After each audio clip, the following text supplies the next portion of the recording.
Hi everyone, good morning. नै लोगोफोर आङो दा नै माइब्रा एवनो नागिरदों आरो लोगोफोर दिनैहाय ब्रेकफास्टआव माइब्राजों साहा जानो नागिरदों नै माइब्राखौ मोनायाव सोमनानै दोनखादों आङो नै दा एवसिगोन लोगोफोर नायलांबाय था नै आं माइब्रा एवनायखौ लोगोफोर बिदिबा भिडिअखौ स्टार्ट खालामनोसै नै सारायाबो दुंबाय आंना थाव हरनोसै आं एसे थाव एसे होनोसै सामब्राम होनोसै गोदै जानायनि थावा दुंबाय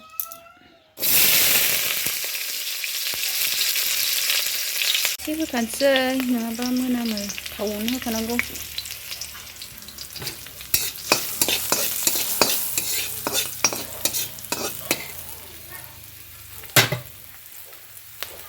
होसनसै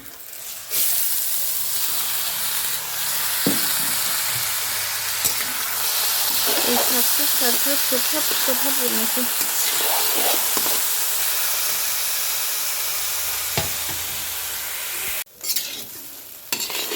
लोगोफोर माइब्रा एवथुमनाया जाबाय आङो दै सारस्रोनोसै एसे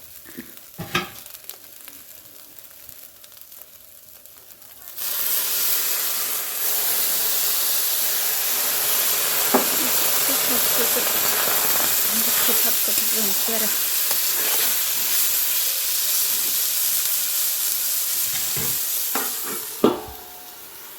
बानायनोसै आङो एबार एसे लाल एसे गाइखेर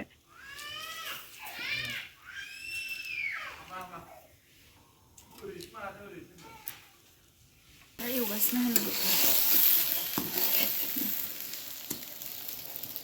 मोजां जाबाय साहाखौ बानायबाय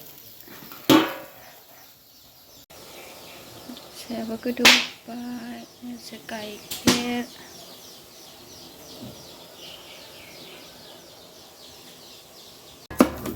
लोगोफोरनि आंना माइब्राया मोनबाय साहायाबो जाबाय आरो माइब्राखौ जानोसै लोगोफोर मोनबाय जा मोजां नुबाय लोगोफोर आंहा माइब्राखौ हायजोब्बाय नै हायखांजोब्बाय जानोसै माखौबो लुखांजोब्बाय लोगोफोर साहा लोंसै नै जानोसै आंहा लोगोफोर नै फिसाफ्रा जाबाय ओरै जादो दे दाउआ सेख'यो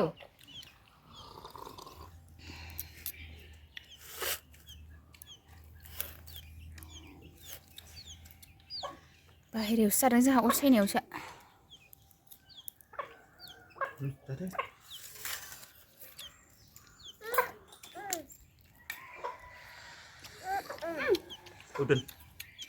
नानि गोलैगोन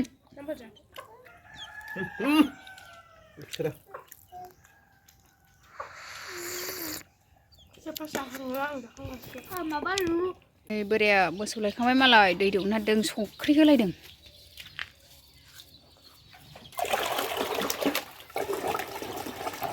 मोनाबिलिनि दै दौनो नागिरदों मोसौ लायखांनानै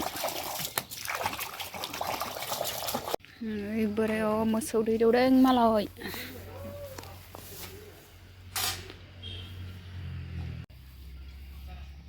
मोसौ लायखांबाय आरो दै दौबाय नै लोगोफोरनि आं दाख्लै नारेंखल हाननाय दै राननायफोरखौ नारेंखल फिथाइखौ नै खारदै सावबाय लोगोफोर दालि जल ओमफ्राय नै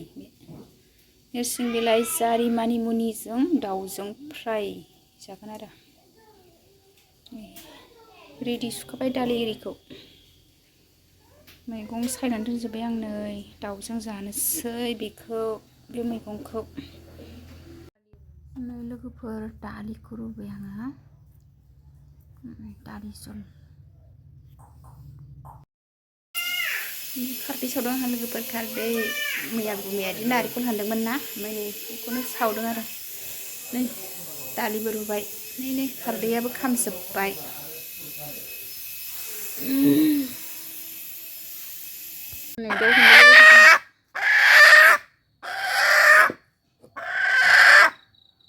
दाउखौ गोदाखांबाय संनोसै साराय जानबाय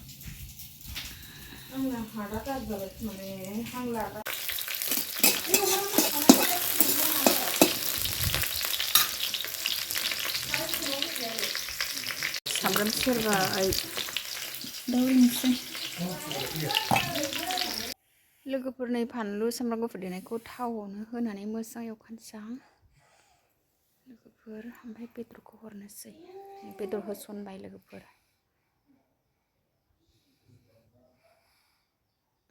हालदै एरि होनानै मोजां एवनोसै दाउ बेदर एवनाय जाबाय लोगोफोर दै होनोसै नै एवथुमनाय जाबाय चिकेन फ्राय दाल जहल लोगोफोरनि आङो बे दाउआव नै आलुबो दरसे होबाय आरो ओमफ्राय मोनसेखौ जारि होनानै भाजा एवगोन आरो ओमफ्राय नै बेखौ आलु होनानै एवबाय दाउआ मानै नालाय लोगोफोर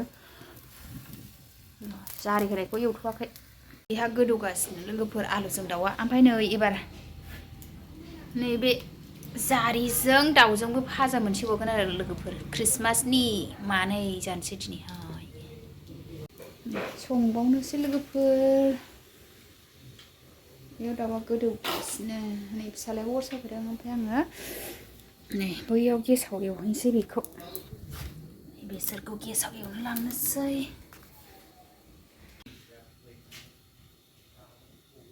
जारिजों दाउ भाजा एवनोसै लोगोफोर ख्रिस्टमासनि खानाया डेन्जार जोङो दिनै नै बेयावबो दाउदै एवनाय दंबावोसो थाव सेरबाय लोगोफोर मोनानि खाना मोनानि मेरि ख्रिस्टमासनि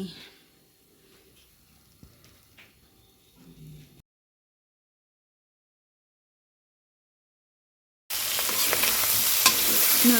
बेदर एवथुमनाय जाबाय लोगोफोर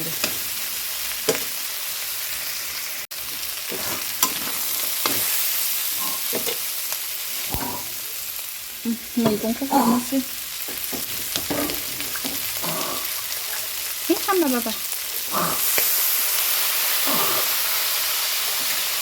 बाजार खालामनो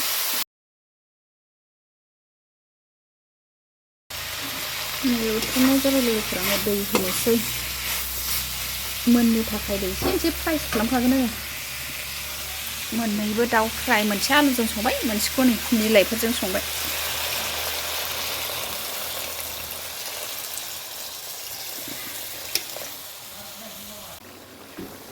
नै आलुजों दाउआ मोनहां जाबाय जारिजों दाउखौ दै होबोबाय आं मस्ला मस्लि होजासिगोन सामब्राम गुफुर देना होनोसां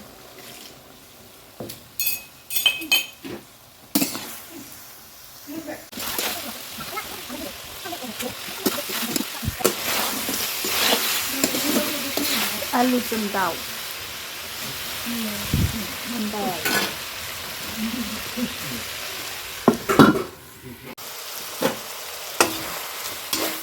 मस्ला मस्लि होजासिगोन जारिजों दाउ फ्राया सामब्राम गुफुर देना होनोसै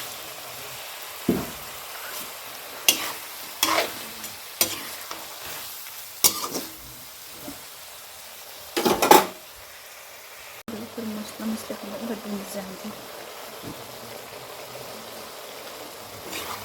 मोनजोब्बाय गासिबो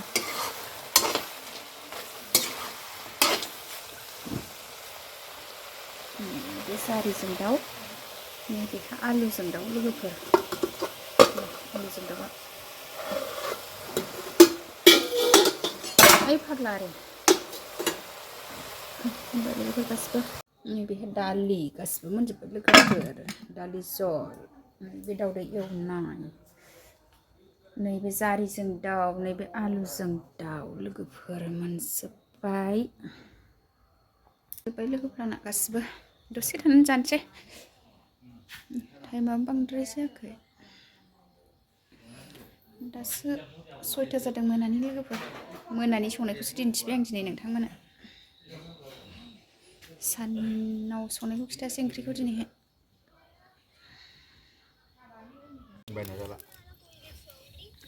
बेदर जानाय नायसै नै जागासिनो